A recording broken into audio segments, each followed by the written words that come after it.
पाकिस्तान और बांग्लादेश के 3 मैचेस की ओडीआई सीरीज़ के लिए पाकिस्तान ने स्क्वाड अनाउंस कर दिया। स्क्वाड देखकर तो ये लग रहा है कि अवाम का गुस्सा कम करने के लिए जो जैसी वर्ल्ड कप में कारकर्दगी दिखाई है, तो अवाम का गुस्सा कम करने के लिए एक होम्योपैथिक से किस्म का उन्होंने स्क्वाड बना दिया है। मुझे लग रहा है कि चैट जीपीटी से पूछ के इन्होंने स्क्वाड बनाया।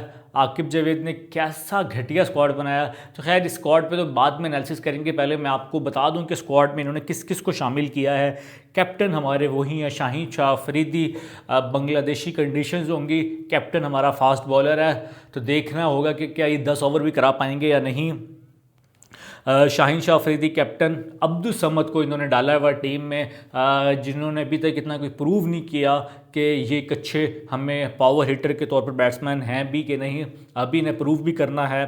अबरार अहमद स्पिनर, फ़हीम अशरफ, फैसल अकरम, हारिस रऊफ़, हुसैन तलत, माज सदाकत, मोहम्मद रिजवान, मोहम्मद वसीम जूनियर, मोहम्मद गाजी गौरी, साद मसूद, साहिबजादा फ़रहान, सलमान अली आगा और शामिल हुसैन। तो ये था स्क्वाड। थोड़े जो यंगस्टर्स और थोड़े जो एक्सपीरियंस प्लेयर हैं उनको मिलाकर उन्होंने स्क्वाड का अनाउंस किया। मैं बहुत ज़्यादा हैरान भी हूँ। सबसे पहले तो हम बात कर लेते हैं विकेट कीपर की, वो तो मोहम्मद रिजवान है। तो जो बैकअप विकेट कीपर हैं जिनको बस वैसे ही टूर के लिए लेकर जा रहे हैं कि थोड़ी सैर कराएंगे, एक्सपीरियंस हो जाएगा, गाजी गौरी। इन भाई साहब की लिस्ट ए के जो एवरेज देखे हैं ना, वो 20 के करीब की है। तो उस्मान खान, हसीबुल्ला जैसे प्लेयर के होते हुए भी हम एक जो उससे भी इनसे भी जो यंगस्टर है उसको तैयार कर रहे हैं। तो मोहम्मद हारिस है, हसीबुल्ला है, उस्मान खान है। उस्मान खान की अगर आप बात करें लिस्ट ए की, उसकी एवरेज 50 से भी आई थिंक ज़्यादा है। तो उनको इग्नोर करके एक गाजी गौरी को लेकर गए हुए हैं, जो कि ये बहुत ही गलत इनकी हरकत है। ठीक है, आपने अगर एशियन कंडीशंस में उस्मान खान को नहीं खिलाना, साउथ अफ्रीका में है वहाँ उस्मान खान नहीं चलेगा, तो आप हसीबुल्ला को तैयार करो, आप मोहम्मद हारिस को साथ खिलाना चाहिए था। तो ये गलत है। फिर इन्होंने साइम अयूब को निकाल दिया है ओडीआई T20 की बेसिस पे। इन्होंने उसको इतना गुस्सा इन्होंने ओडीआई के स्क्वाड से निकाल दिया, मगर मुझे लग रहा है कि शायद उसको रेस्ट करा रहे होंगे, क्योंकि साइम अयूब एक अच्छा वो हमें पोटेंशियल नज़र आ रहा है कि जो साउथ अफ्रीका में जो वर्ल्ड कप हो रहा है वहाँ पर ये चल सकते हैं। उसके अलावा जो दूसरे ओपनर थे फ़खर जमा का तो ये नज़र आ रहा है कि उनकी इंजरी होगी, इसकी वजह से उनको शामिल नहीं किया गया। तो साहिबजादा फ़रहान को इन्होंने शामिल किया। जो इस पूरे स्क्वाड में जो सबसे अच्छी चीज़ है वो साहिबजादा फ़रहान है कि फाइनली उस बंदे को प्रॉपर चांस मिल रहे हैं, उसको अप्रिशिएट किया जा रहा है, उसको पीसीबी में भी समझा जा रहा है कि इस बंदे ने प्रूव किया है, इस बंदे को उसकी वैल्यू दी जाए, इस बंदे की कदर की जाए। तो साहिबजादा फ़रहान हमें ओपनिंग करते हुए नज़र आएंगे। किसके साथ? शुमाइल हुसैन के साथ। आप लोग मुझे बताएं, मैं इस बात पे इस पर इतना नहीं बोलेगा कि क्या शुमाइल हुसैन को डोमेस्टिक में अभी थोड़ा और नहीं तैयार होना चाहिए था।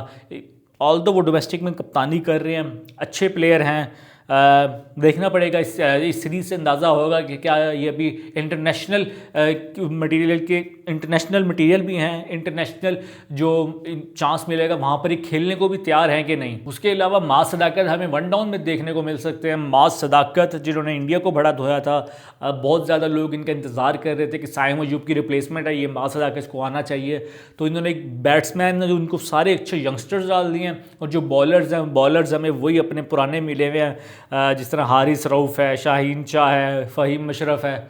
वैसे मैंने तो ये सुना था, जो अकल समझ आती है कि अंडर 19 के जो फास्ट बॉलर्स उनको जल्दी खिला दो ताकि वो इंजरी वगैरह ना हो जाए उनको, क्योंकि आगे जाके उनको जब यंगस्टर्स होते हैं उनकी पेस अच्छी होती है, उनको जल्दी मौके मिलने चाहिए। तो इन्होंने जो यंगस्टर्स हैं वो बैट्समैन डाल दिए हैं, जो फास्ट बॉलर्स हैं वो सीनियर डाल दिए हैं। वन डाउन तो माज सदाकत आ जाएगा, फिर 2 डाउन हमें मोहम्मद रिजवान देखने को मिल सकते हैं।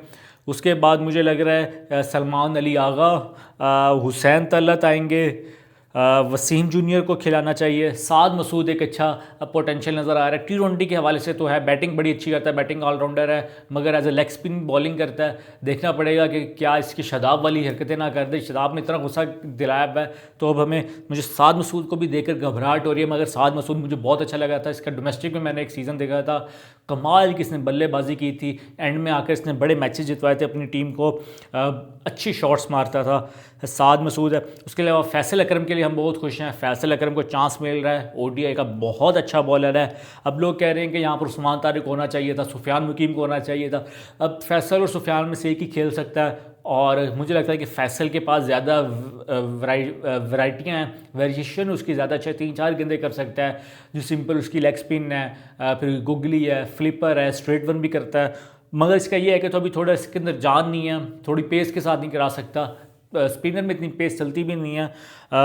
मगर सुफियान मुकीम ये फैसल में से एक ही ऑप्शन होना चाहिए था। और उस्मान तारिक का जो लोग बोल रहे हैं कि उसको भी होना चाहिए, उस्मान तारिक मुझे लगता है इसको T20 में ही खिलाएं तो ज़्यादा बेहतर है। 4 ओवर्स हैं, अब क्यों 10 ओवर के लिए, फिर वो जो दूसरे बैट्समैन हैं वो सीख जाएंगे कि इसको कैसे खेलना है। तो आराम आराम से T20 मैचेस जितवाए जाएँ, क्योंकि T20 मैचेस बहुत ज़्यादा है। अगर उस्मान तारिक हमें वो जितवा रहा है तो काफ़ी है। अगर फास्ट बॉलिंग में देखा जाए तो आकिफ जवेद नहीं है, उसको इग्नोर किया गया, हसन अली को इग्नोर किया गया, बास अफरीदी को एक बार फिर से इग्नोर किया गया।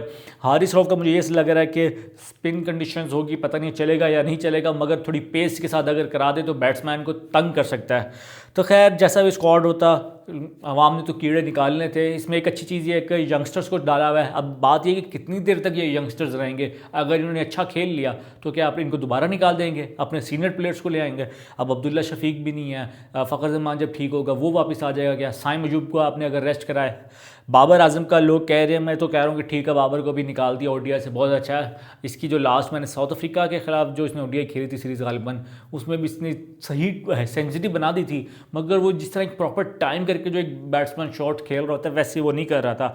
तो बाबर आजम को भी 1.5 साल के लिए डोमेस्टिक के लिए भेजना चाहिए, वहाँ पर दोबारा रगड़ा खाए।